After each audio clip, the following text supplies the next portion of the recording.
नमस्कार, आप देख रहे हैं आज तक डिजिटल। मैं हूं गौरव सावंत। किसी देश के प्रधानमंत्री को, पीएम को कोई प्राइम नहीं बल्कि क्राइम मिनिस्टर कहे, बदमाश कहे, तो आप क्या कहेंगे? शरीफ हुए बदमाश। और ऐसा कहने वाला अगर उसी देश का पूर्व प्रधानमंत्री हो तो आप समझ ही गए होंगे कि हम अपने पड़ोसी देश पाकिस्तान की बात कर रहे हैं। 5 मार्च को पाकिस्तान के पूर्व प्रधानमंत्री यानी इमरान खान मीडिया में छाए रहे। क्यों? क्योंकि उनकी गिरफ्तारी के लिए इस्लामाबाद पुलिस उनके लाहौर के जमान पार्क के घर पहुंची, लेकिन इस्लामाबाद पुलिस को वो वहां मिले नहीं। क्यों? वो कहीं गायब हो गए थे। दिन में इमरान खान ने ट्वीट किया और अपने ही देश के प्रधानमंत्री यानी शहबाज शरीफ को क्रुक यानी बदमाश कहा, और ऐसा उन्होंने बाकायदा ट्वीट करके कहा। वो ट्वीट भी हम आपको दिखाएंगे, लेकिन उससे पहले आप सुन लीजिए कि शाम होते होते इमरान खान ने लाहौर में अपने समर्थकों को संबोधित भी किया और वहां अपने प्राइम मिनिस्टर को क्राइम मिनिस्टर की उपाधि देकर एक नहीं, एक के बाद एक कई आरोप लगाए। लेकिन एक बात सोचने वाली है कि क्या यह सब करके इमरान खान की गिरफ्तारी जो 7 तारीख को होनी है, 7 मार्च को, क्या वो रुक जाएगी? उनकी गिरफ्तारी का वारंट किस केस में है? क्या आप ये जानते हैं? तोशाखाना मामला।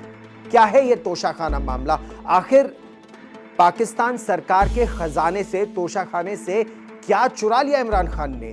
आइए इमरान खान और शहबाज शरीफ से जुड़ी जो बातें हैं, बड़ी बातें हैं, हम आपको इस खास रिपोर्ट में दिखाते हैं। पाकिस्तान के पूर्व पीएम इमरान खान की गिरफ्तारी की नौटंकी रविवार को मीडिया में छाई रही, लेकिन इस्लामाबाद पुलिस गिरफ्तारी वारंट होने के बावजूद उन्हें पकड़ नहीं पाई, क्योंकि इमरान अपने घर पर मिले ही नहीं। जबकि कुछ ही घंटों बाद इमरान ने लाहौर में अपने समर्थकों को संबोधित किया। खबरों के मुताबिक वहां इमरान ने कहा कि पाकिस्तान दुनिया के सामने जलील हो रहा है, वो क्राइम मिनिस्टर जाकर पैसे मांगता फिर रहा है और लोग ठुकरा रहे हैं उसको। मतलब ये कि खुद पर आए गिरफ्तारी के संकट के बीच इमरान खान ने अपने पीएम शहबाज शरीफ पर निशाना साधा है। इमरान ने शहबाज शरीफ पर आरोप लगाया कि वो संस्थाओं का दुरुपयोग कर रहे हैं और अपने ऊपर लगे मामलों में क्लीन चिट ले रहे हैं। इमरान ने तो अपने ट्वीट में शहबाज शरीफ को बदमाश तक कहा। उन्होंने लिखा कि किसी देश का भविष्य क्या हो सकता है जब उस पर शासकों के रूप में बदमाशों को थोपा जाता है। शहबाज शरीफ को एनएबी द्वारा 8 अरब रुपए के मनी लॉन्ड्रिंग और एफआईए द्वारा 16 अरब रुपए के अन्य भ्रष्टाचार के लिए दोषी ठहराया जाने वाला था, लेकिन उन्हें जनरल बाजवा ने बचा लिया, जो एनएबी मामलों की सुनवाई को टालते रहे। ट्रायल के दौरान ही शहबाज शरीफ को पीएम बना दिया गया था। जो शख्स पहले इन संस्थाओं के सवालों के घेरे में था, अचानक से वही शख्स इन संस्थानों के प्रमुखों का चयन करने लगा ताकि 16 अरब रुपए के भ्रष्टाचार और 8 अरब रुपए के मनी लॉन्ड्रिंग के मामलों में क्लीन चिट मिल सके। ऐसे ही एक देश बनाना रिपब्लिक बनता है। आपको बता दें कि बनाना रिपब्लिक यानी वो देश जो गरीब हो और जहां की सरकार भी कमजोर हो। वैसे लगता नहीं कि शहबाज शरीफ पर इल्जामात लगाकर इमरान अपनी गिरफ्तारी को ज्यादा दिन टाल पाएंगे। इमरान खान पर गिरफ्तारी की ये तलवार तोशाखाना मामले में लटक रही है। दरअसल तोशाखाना पाकिस्तान कैबिनेट का एक विभाग है, जहां अन्य देशों की सरकारों, राष्ट्र प्रमुखों और विदेशी मेहमानों द्वारा दिए गए बेशकीमती उपहारों को रखा जाता है। नियमों के तहत किसी दूसरे देशों के प्रमुखों या गणमान्य लोगों से मिले उपहारों को तोशाखाना में रखा जाना जरूरी है। इमरान खान 2018 में पाकिस्तान के प्रधानमंत्री बने थे। उन्हें अरब देशों और यूरोपीय देशों की यात्राओं के दौरान वहाँ के राष्ट्र प्रमुखों से महंगे गिफ्ट मिले थे, जिन्हें इमरान ने तोशाखाना में जमा करा दिया था। लेकिन इमरान खान ने बाद में तोशाखाना से इन्हें सस्ते दामों पर खरीदा और बड़े मुनाफे में बेच दिया। इस पूरी प्रक्रिया को उनकी सरकार ने बाकायदा कानूनी अनुमति भी दी थी।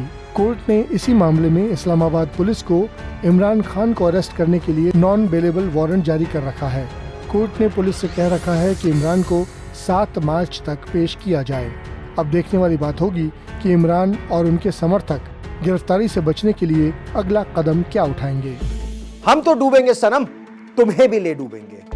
आप ये समझ ही गए होंगे कि कौन डूबा और कौन किसको अब डुबाने की साजिश कर रहा है। इमरान खान डूब चुके हैं और शहबाज शरीफ को डुबाने की पूरी तरह से उन्होंने तैयारी कर ली है। यानी आर्थिक संकट वाले पाकिस्तान में अब खड़ा हो गया है एक बहुत बड़ा, एक गंभीर राजनीतिक संकट। विरोधी इमरान खान ऐसी कोशिश करे तो ठीक, लेकिन शहबाज शरीफ के साथ के लोग अगर इस तरह उन्हें दगा दें तो आप क्या कहेंगे? क्या आप जानते हैं कि इमरान खान की जो पूरी कोशिश है वो ये रही है कि गठबंधन में जो एक पार्टी है वो शरीफ सरकार से अलग हो जाए और गठबंधन छोड़ने की धमकी दी भी जा रही है। इसकी बात रिपोर्ट में विस्तार से करेंगे, लेकिन उससे पहले यह जान लीजिए कि जो पाकिस्तान के विदेश मंत्री हैं, जी हां, आप बिल्कुल सही समझ रहे हैं, पाकिस्तान के फॉरेन मिनिस्टर बिलावल भुट्टो जरदारी ने अपना पद छोड़ने की चेतावनी दे दी, एक तरह से धमकी दे दी है। बिलावल भुट्टो जरदारी पीपीपी यानी पाकिस्तान पीपल्स पार्टी के अध्यक्ष हैं। अब ऐसे में अगर शरीफ सरकार में शामिल दो पार्टियां गठबंधन से अलग हो जाए, गठबंधन से टूट जाए, तो क्या इमरान खान की यह बात सही साबित नहीं हो जाएगी और शहबाज शरीफ के लिए मुसीबतें बढ़ नहीं जाएंगी? कौन सी बात? इमरान खान ने 2 दिन पहले शहबाज शरीफ से कहा था कि अब उन्हें भी पाकिस्तान की नेशनल असेंबली में अविश्वास प्रस्ताव का सामना करना पड़ सकता है। यानी अगर दो पार्टियों ने समर्थन वापस ले लिया तो शहबाज शरीफ को बहुमत पाकिस्तान की नेशनल असेंबली में, पाकिस्तान की संसद में सिद्ध करना होगा। ऐसा सिनारियो बन क्यों रहा है? क्या गलती हुई है शहबाज शरीफ की सरकार से? आइए हम आपको इस खास रिपोर्ट में दिखाते हैं। पाकिस्तान की शहबाज शरीफ सरकार के गिरने के संकेत मिल रहे हैं। हालात इतने बिगड़ गए हैं कि गठबंधन में शामिल दो पार्टियां शहबाज का साथ छोड़ सकती हैं। पाकिस्तान के पूर्व पीएम इमरान खान को सत्ता से हटाने के बाद शहबाज शरीफ ने गठबंधन सरकार बनाई। आर्थिक संकट में घिरे पाकिस्तान में अब राजनीतिक संकट भी गहरा गया है। गठबंधन की पार्टियां ऐसे बयान जारी कर रही हैं जिससे लग रहा है कि शहबाज सरकार कभी भी गिर जाएगी। खबरों के मुताबिक हालिया बयान पाकिस्तान के विदेश मंत्री बिलावल भुट्टो जरदारी का है, जिसकी वजह से ये अटकलें और तेज हो गईं कि पाकिस्तान के पीएम की सीट पर शहबाज अब सिर्फ कुछ दिन के मेहमान हैं। पाकिस्तान पीपल्स पार्टी यानी पीपीपी के अध्यक्ष और पाकिस्तान के विदेश मंत्री बिलावल भुट्टो जरदारी ने मंत्रालय छोड़ने की चेतावनी दी है। पीपीपी गठबंधन वाली शहबाज सरकार में अहम सहयोगी दल है। जानकारी के मुताबिक बिलावल भुट्टो ने कहा है कि अगर पीएम शहबाज शरीफ ने बाढ़ पीड़ितों के लिए वादा किया है तो उसे पूरा किया जाना चाहिए, नहीं तो हमारे लिए अपना मंत्रालय निभाना मुश्किल हो जाएगा। पीपीपी अध्यक्ष बिलावल भुट्टो जरदारी ने कराची में बाढ़ प्रभावित किसानों को संबोधित किया। इस दौरान उन्होंने बाढ़ प्रभावित किसानों के लिए बीआईएसपी के तहत बीज सब्सिडी कार्यक्रम का भी उद्घाटन किया। समारोह में बिलावल भुट्टो ने गंभीर चिंता और खेद व्यक्त करते हुए कहा कि सिंध प्रांत के बाढ़ प्रभावित क्षेत्रों की यात्रा के दौरान प्रधानमंत्री शहबाज शरीफ ने बाढ़ प्रभावितों के राहत और पुनर्वास से जुड़े कई वादे किए थे, लेकिन इनमें से कोई भी वादा पूरा नहीं किया गया है। देश में बढ़ती महंगाई के बीच बाढ़ से प्रभावित लोग काफी मुश्किल दौर से गुजर रहे हैं। सरकार बाढ़ प्रभावितों के लिए वादा किए गए राहत कोष में देरी कर रही है। अपना दुख जाहिर करते हुए बिलावल ने कहा कि वो इस संबंध में पीएम शहबाज से बात करेंगे और अगर प्रधानमंत्री बाढ़ पीड़ितों की समस्याओं की अनदेखी करते हैं तो वे अपने पद से इस्तीफा दे देंगे। पाकिस्तान के पूर्व पीएम इमरान ने भी कुछ दिन पहले कहा था कि शहबाज शरीफ ने पाकिस्तान में उनकी परीक्षा ली और अब ये साबित करने की उनकी बारी है कि नेशनल असेंबली में उनके पास बहुमत है या नहीं। इमरान का यह बयान तब आया था जब शहबाज शरीफ की गठबंधन वाली सरकार में शामिल मुत्तहिदा कौमी मूवमेंट पाकिस्तान यानी MQMP ने हुकूमत का साथ छोड़ने की धमकी दी थी। MQMP के नेशनल असेंबली में 7 सदस्य हैं। आपको याद दिला दें कि इमरान सरकार से भी इस पार्टी ने अपना समर्थन वापस लेकर उनकी सरकार गिराने में अहम भूमिका निभाई थी। अब अगर MQMP और बिलावल भुट्टो की PPP गठबंधन छोड़ने का फैसला करते हैं तो शहबाज सरकार के गिरने के आसार बढ़ जाएंगे। अब सोचिए, अपनी सरकार पर संकट को छोड़ पाकिस्तान लगा रहा है भारत से होड़। भारत से क्यों होड़ ले रहा है पाकिस्तान? भारत और रूस स्ट्रेटेजिक पार्टनर्स हैं, बहुत अच्छे दोस्त हैं। इस समय दुनिया की जो हालात है, रूस पर लगे अमेरिका और पश्चिमी देशों के प्रतिबंध के बावजूद भारत रूस से तेल की सप्लाई ले रहा है। न केवल सप्लाई ले रहा है, बल्कि जितना कच्चा तेल भारत पहले लेता था, पहले आयात करता था, उससे कई गुना अधिक तेल अब रूस से भारत के लिए निर्यात होने लगा है।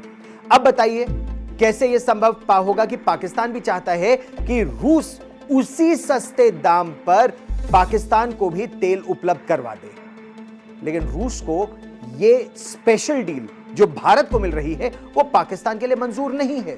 ऊपर से पाकिस्तान की जो आर्थिक हालत है बेहद खस्ता, बेहद लचर।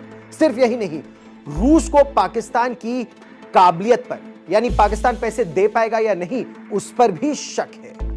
और यही देखकर रूस ने पाकिस्तान के सामने कुछ शर्तें रख दी हैं। जब तक वो शर्तें पूरी नहीं हो, खासतौर पर एक शर्त अगर वो नहीं हो पूरी, तो डील के बारे में और दाम के बारे में पाकिस्तान और रूस की बातचीत आगे नहीं बढ़ेगी।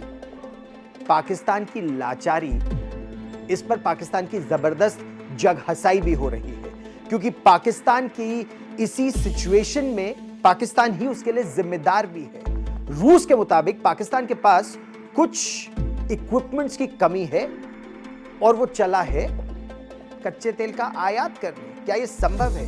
क्या है यह पूरी शर्त और इसका मामला? देखिए ये रिपोर्ट। भारत और रूस अच्छे रणनीतिक साझेदार हैं और पाकिस्तान को भारत की बराबरी करने की नहीं सोचनी चाहिए। अब जैसे रूस ने पाकिस्तान को आईना दिखाया है, वो अपने आप में उसके लिए सबक है। पाकिस्तान में कई चीजों की किल्लत है या दाम बढ़े हुए हैं, क्योंकि उन चीजों की कमी हो गई है। देश की भी गाड़ी चलाने में ऑयल की अहम भूमिका होती है और ऑयल की कमी से जुड़ी बहुत सी ऐसी बातें हैं जिनसे देश की अर्थव्यवस्था पर काफी फर्क पड़ता है। इसीलिए पाकिस्तान ने चाहा रूस से कच्चा तेल खरीदना। ऊर्जा की कमी से जूझ रहे पाकिस्तान को रूस कच्चा तेल देने पर राजी तो हो गया है, लेकिन उसे पाकिस्तान पर कुछ शक है।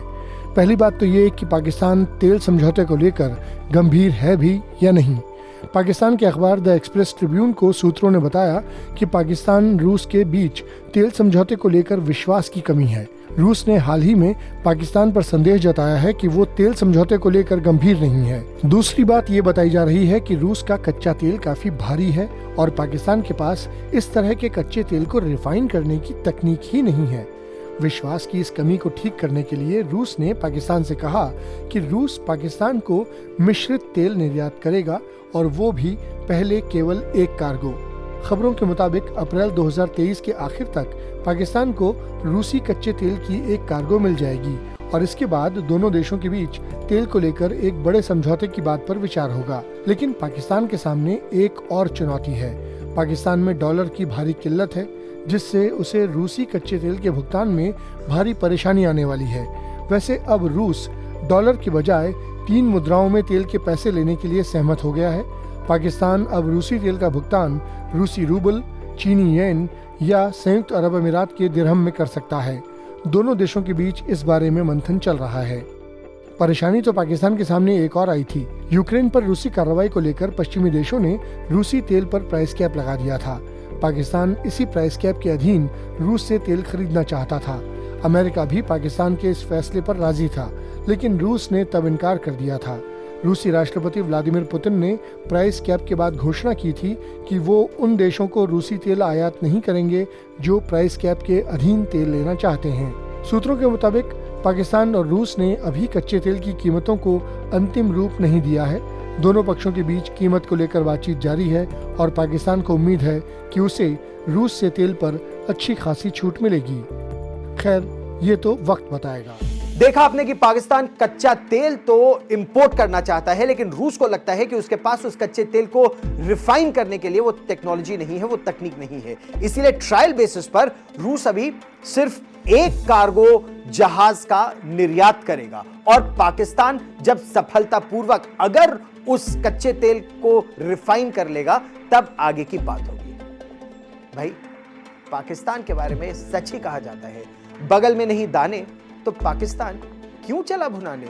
खैर, पाकिस्तान पर छाए आर्थिक और राजनीतिक संकट से उसका बुरा हाल लगातार बढ़ता जा रहा है और बद से बदतर होता जा रहा है। पाकिस्तान बहुत हाथ पैर मार रहा है। इमरान खान की लैंग्वेज में ही कहे तो शाहबाज शरीफ हर तरफ भीख मांगते फिर रहे हैं, लेकिन कोई उन्हें उधार नहीं दे रहा, कोई ज़कात तक नहीं दे रहा। प्रश्न यही उठता है कि आखिर पाकिस्तान करेगा क्या, आतंक का रास्ता छोड़ेगा क्या? कैसा लगा आपको हमारा ये शो? कमेंट जरूर कीजिएगा, हमें लिखिएगा और हां, जरूर सब्सक्राइब करें आज तक।